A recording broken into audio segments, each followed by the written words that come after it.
What's going on YouTube? JT is Reborn here, and welcome back to another edition of After the Movie. So, I finally got around to watching the all-new Five Nights at Freddy's movie. I watched it on Peacock, actually, but I'm out doing stuff, and I'm like, oh yeah, I didn't record the video last night after I watched it because I was pretty tired, so I'm recording it today. But, yes, so Five Nights at Freddy's has a movie. It's streaming on Peacock and in theaters simultaneously, which was great for me because I didn't have to pay any extra for it, but at the same time, it's like you could make more money just having it in theaters, and apparently it's doing pretty well at the box office based on opening night previews. So yes, this is based on the Five Nights at Freddy's video game.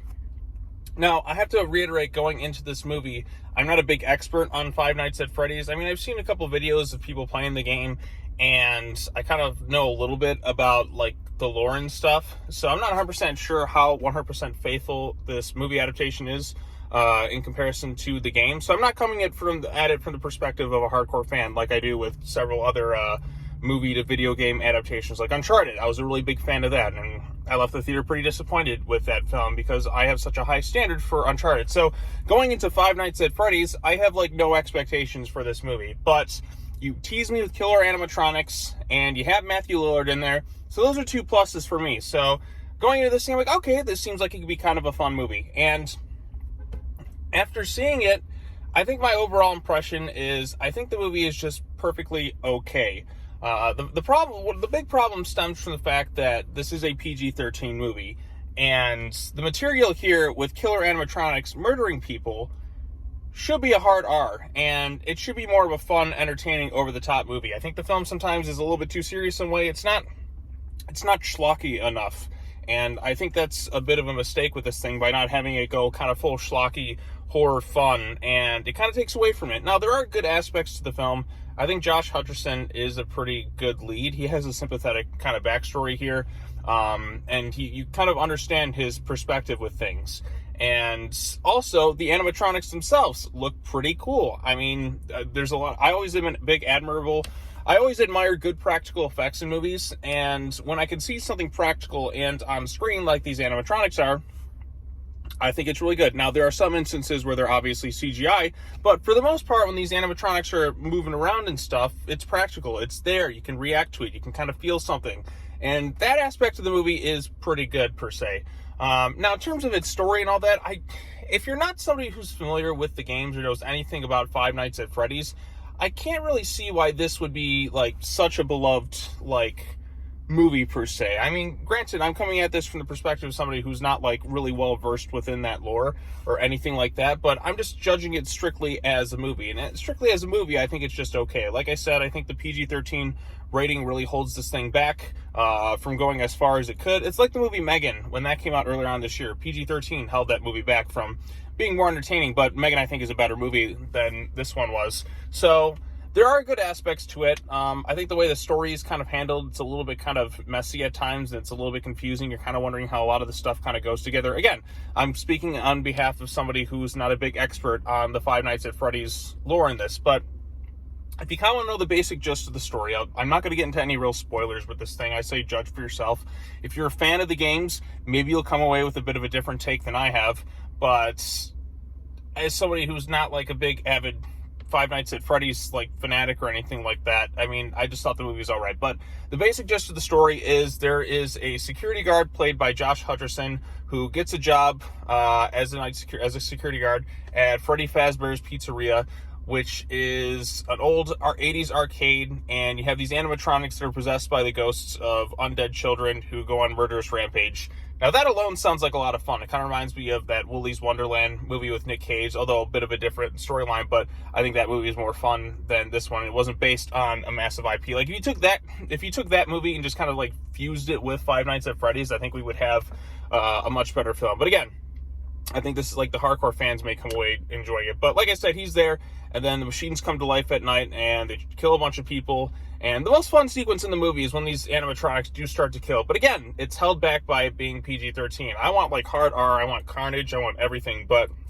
you know, they gotta, like, Blumhouse and their endless wisdom have to appeal to the widest demographic possible, even though, like, fans will go see it in R-rated. I mean, streaming on Peacock, too. Like, go all out with this thing. I mean, don't be so tame with this PG-13 nonsense. It just really holds the movie back. Every time if you're going to get a pretty cool, like, awesome, like, spectacular, gory, violent kill, it just cuts away or it kind of implies stuff. Now, that can work for specific movies, but I feel like for this one, you really kind of need to lean into that schlockiness to make it work. Because as it stands, it's just kind of an okay movie. Now, I was intrigued to see where it would go. There's a few twists and turns, if you will, about how things are kind of laid out. Again, maybe some people will come away surprised with it. Like I said, I'm not going to give away too many spoilers, but I just think the movie needed to go a little bit further, at least in my humble opinion. So, I mean, on the plus side, I did get Matthew Lillard in a horror movie, and he gets a few things to do. I'm not going to give away like what his role is, but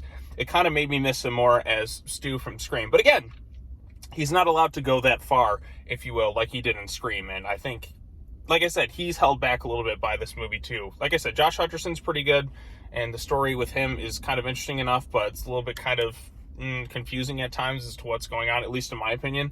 And again, if it went further with it, with the carnage and the gore and trying to have a sense of fun with it, because it's a ridiculous concept, okay? Killer animatronics, that should just be, like, the concept alone should be more fun than the final product we got here. So, at least in my humble opinion. But again, there's a few redeeming qualities to it.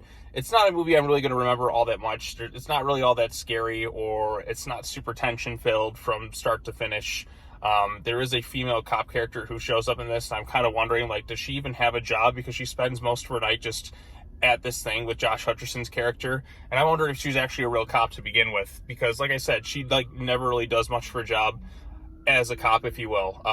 So I'm wondering if that's all just, like, a fake thing, because I'm like, how can, like, a police officer just spend all night, like, hanging out at this arcade thing and not be doing their job at all? So a few questionable things in that regards. Like, that's kind of the one thing that was kind of left scratching my head, like, boy, every night she seems to be in this thing. And granted, you do find out what her connection is with the place, but at the same time, it's like, is she really even a cop with, like, what she's doing? Because she spends, like, all night at this place and, like, doesn't seem to do anything else. But hey, or maybe she's off duty or something. I don't know. It's never fully 100% explained, if you will. So, and even the ending, it's not, I didn't find it, like, fully satisfying, because there's, like, a storyline with Josh Hutcherson's aunt trying to get custody of his younger sister, if you will, and, like, I feel like that was kind of undercut too with all that they were setting up with it. We don't even get to see, like, a good payoff for that entirely. It just kind of wraps itself up, if you will. But hey, maybe if you're a fan of the games, you'll come away with this thing enjoying it, but as it stands, I think the movie is just okay. So yeah, there you go. There's my quick thoughts at Five Nights at Freddy's. Somebody who's not a mega fan, I know I've said that 100 times in here.